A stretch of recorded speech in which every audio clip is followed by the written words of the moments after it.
Cette vidéo a pour but d'expliquer la prononciation de la terminaison ED en anglais. La terminaison ED apparaît entre autres lorsque l'on forme le prétérit ou le participe passé des verbes réguliers.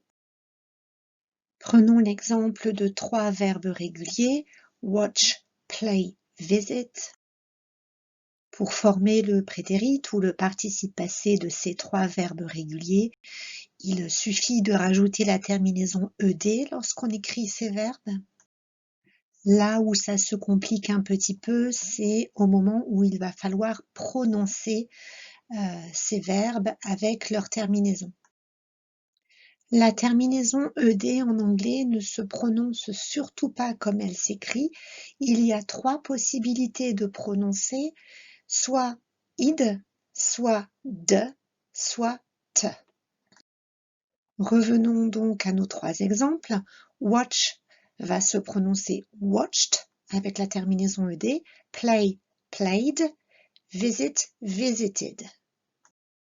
Oui, mais comment faire pour choisir entre le son de, le son t ou le son id? En fait, le choix se fera en fonction de la prononciation du dernier son du verbe à l'infinitif. Donc watch, c'est le son ch, play, c'est le son i, et visit, c'est le son t. Commençons par la prononciation id.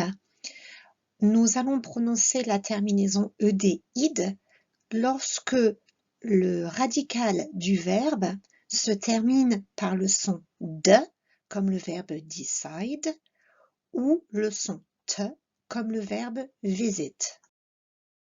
Ce qui nous donnera alors decided, visited.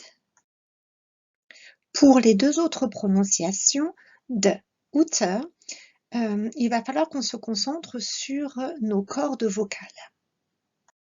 Nos cordes vocales sont situées donc au niveau du cou et on peut les sentir vibrer si on place la main autour de notre cou. Donc on va faire l'expérience. Placez votre main sur votre cou et prononcez le verbe watch en insistant sur le dernier son, watch. Et maintenant, on va faire la même chose avec l'autre verbe, play, en insistant sur le dernier son, play. Et on se rend compte qu'il y a une différence. En effet, sur le verbe watch, le dernier son ne fait pas vibrer les cordes vocales. Le son ch en anglais s'appelle un son sourd. Par contre, au niveau du verbe play, le son i, lui, fait vibrer les cordes vocales. On a là, face à nous, un son qu'on appelle sonore, qui fait vibrer les cordes vocales. Que se passe-t-il alors au niveau de la terminaison ed des verbes? Lorsqu'on est face à un verbe qui se termine par un son sourd, la terminaison ed se prononcera t, watched. Par contre, lorsqu'on est face à un verbe qui se termine par un son sonore, la terminaison ed se prononcera d, played. Voyons voir maintenant si vous avez compris dans quel cas on va prononcer cette terminaison ed, id, ou te, ou de. À l'écran, vous avez 4 verbes réguliers, record, enregistrer, cry, pleurer, like, aimer, et work, travailler. Lorsque l'on va mettre ces verbes soit au prétérit, soit au participe passé, on va rajouter la terminaison ed. Comment va se prononcer cette terminaison ed? N'hésitez pas à faire pause dans la vidéo pour réfléchir à votre réponse. Voici les solutions.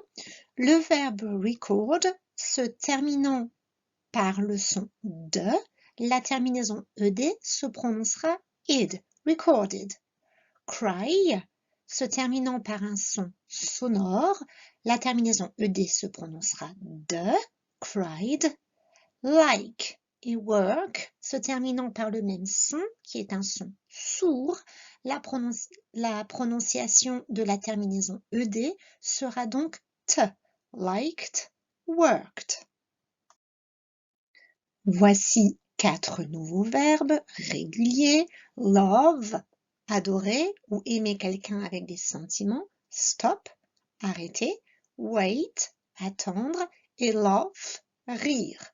Lorsque l'on va rajouter la terminaison ed, comment va se prononcer cette terminaison en fonction des différents verbes? N'hésitez pas à faire pause pour prendre le temps de réfléchir. Le verbe love se terminant par un son sonore, la terminaison ed se prononcera d, loved. Le verbe stop se terminant par un son sourd, la terminaison ed se prononcera t, stopped. Le verbe wait, lui, se termine par le son t. La terminaison ed, dans ce cas-là, se prononcera id, waited. Dernier verbe, le verbe laugh se terminant par un son sourd, la terminaison ed ici se prononcera t, laughed. J'espère que cette petite vidéo aura clarifié les choses dans votre esprit. N'hésitez pas de temps en temps à revenir la visionner pour faire une petite piqûre de rappel.